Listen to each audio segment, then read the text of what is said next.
Most elastic things like steel springs and so on is nothing but this electrical thing pulling back. You pull the atoms a little bit apart when you bend something, and then they try to come back together again. But rubber bands work on a different principle. There's some long molecules like chains, and other little ones that are shaking all the time that are bombarding them, these chains. And the chains are all kind of kinky and knocked about and shake. When you pull open the rubber band, the strings get straighter. But these strings are being bombarded on the side by these other atoms trying to shorten them by kinking them. So it pulls back. It's trying to pull back, and it's pulling back only because of the heat. So if you heat a rubber band, it'll pull more strongly, for instance. If you hang a weight with a rubber band and put a little match to it, it's kind of fun to watch it rise because it heats more. And there's another thing you can check that this idea is right, that it's heat that drives a rubber band. If you pull the band out, just like when we push the piston in the gas, if you pull the band out, the tightening string hitting those molecules makes them move faster, and so it's warmer. And if you take the band and let it in, then the molecules hitting the strings which sort of give as the thing hits, they give in to the soft like, and they lose energy when they hit these retiring strings. So it cools. And there is a little way you can do this. You're not very sensitive. It's a small effect. And if you take a fairly wide rubber band and put it between your lips and pull it out, you'll certainly notice it's hotter. And if you then hold it out and let it in, you'll notice it's cooler. At least you'll notice a certain difference in what happens when you expand it, when you contract it. And I've always found rubber bands fascinating to think that when they're sitting on an old package of papers for a long time, holding those papers together, it's done by a perpetual pounding of the atoms against these chains to hold it, trying to kink them year after year. Well, rubber bands don't last that long, but anyhow, for a long time, trying to hold this whole thing together. The world is a dynamic mess of jiggling things if you look at it right.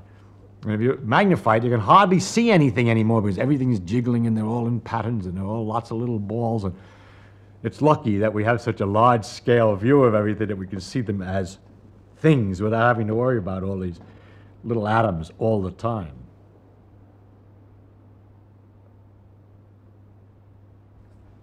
If you get hold of two magnets and you push them, you can feel this pushing between them. Turn it around the other way and they slam together. Now, what is it, the feeling between those two magnets? What do you mean, what's the feeling between the two magnets? There's something there, isn't there? I mean, the sensation is that there's something there when you push these two magnets together. Listen to my question. What is the meaning when you say that there's a feeling? Of course you feel it. Now, what do you want to know? What I want to know is what's going on between these two bits of metal. Magnets repel each other. And well, then what does that mean, or why are they doing that, or how are they doing it? You're asking. I must say, I think that's a perfectly reasonable question. Of course, it's a reason. It's an excellent question. Okay. But the problem that you're asking, you see, when you ask why something happens, how does a person answer why something happens? For example, Aunt Minnie is in a hospital. Why? Because she went out and she slipped on the ice and broke her hip. That satisfies people.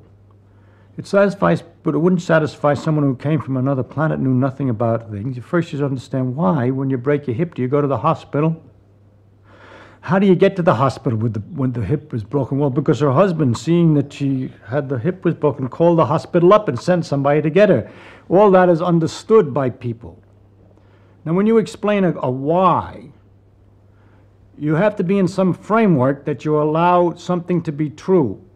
Otherwise, you're perpetually asking why. Why did the husband call up the hospital? Because husband is interested in his wife's welfare. Not always. Some husbands aren't interested in their wife's welfare when they're drunk and they're angry. And so you begin to get a very interesting understanding of the world and all its complications. In order to if you try to follow anything up, you go deeper and deeper in various directions. For example, you could go, why did she slip on the ice? Well, ice is slippery. Everybody knows that, no problem. But you ask, why is ice slippery? That's kind of curious. Ice is extremely slippery. It's very interesting. You say, how does it work? You could either say, I'm satisfied that you've answered me, ice is slippery, that explains it. Or you could go on and say, why is ice slippery? And then you're involved with something, because there aren't many things as slippery as ice. It's very hard to get. Greasy stuff, but that's sort of wet and slimy. But a solid that's so slippery? Because it is in the case of ice that when you stand on it, they say, momentarily the pressure melts the ice a little bit, so you got a sort of instantaneous water surface on which you're slipping. Why on ice and not on other things? Because ice expands water expands when it freezes, so the pressure tries to undo the expansion and melts it. It's capable of melting it. But other substances contract when they're freezing, and when you push them, they're just satisfied to be solid. Why does water expand when it freezes and other substances don't expand when they freeze? All right? I'm not answering your question, but I'm telling you how difficult a why question is. You have to know what it is that you're permitted to understand and allowed to be understood and known, and what it is you're not. You'll notice in this example that the more I ask why, it gets interesting after a while. That's my idea, that the deeper a thing is, the more interesting it is. And we could even go further and say, why did she fall down when she slipped? That has to do with gravity and involves in all the planets and everything else. Never mind. It goes on and on.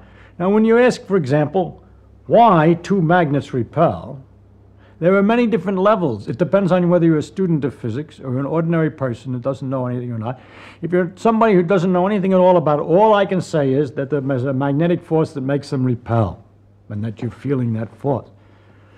And you say, but that's very strange, because I don't feel kind of force like that in other circumstances. When you turn them the other way, they attract. There's a very analogous force, electrical force, which is the same kind of a question. And you say, that's also very weird. But you're not at all disturbed by the fact that when you put your hand on the chair, it pushes you back.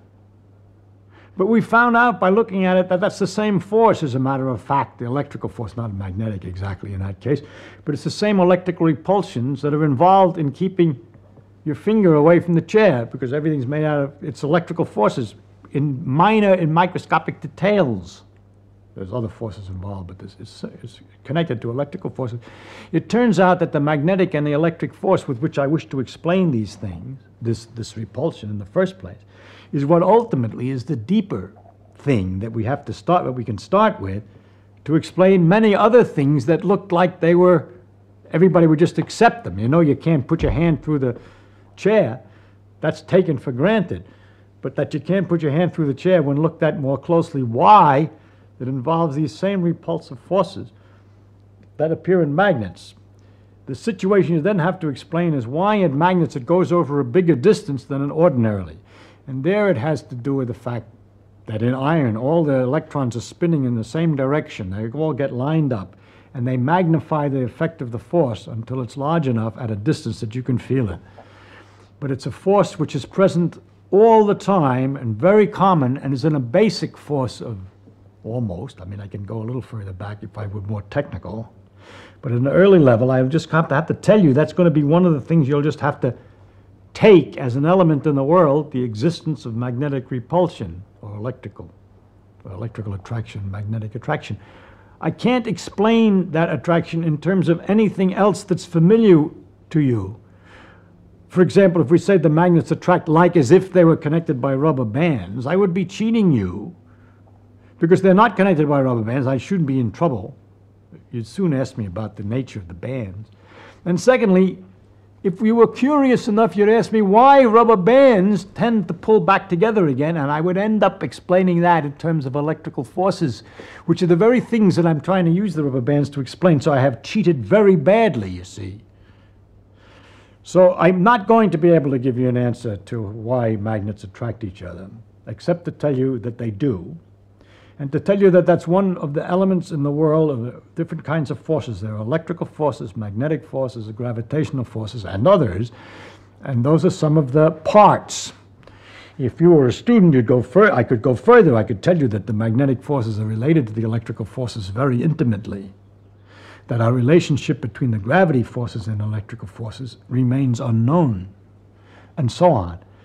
But I really can't do a good job, any job, of explaining magnetic force in terms of something else that you're more familiar with, because I don't understand it in terms of anything else that you're more familiar with.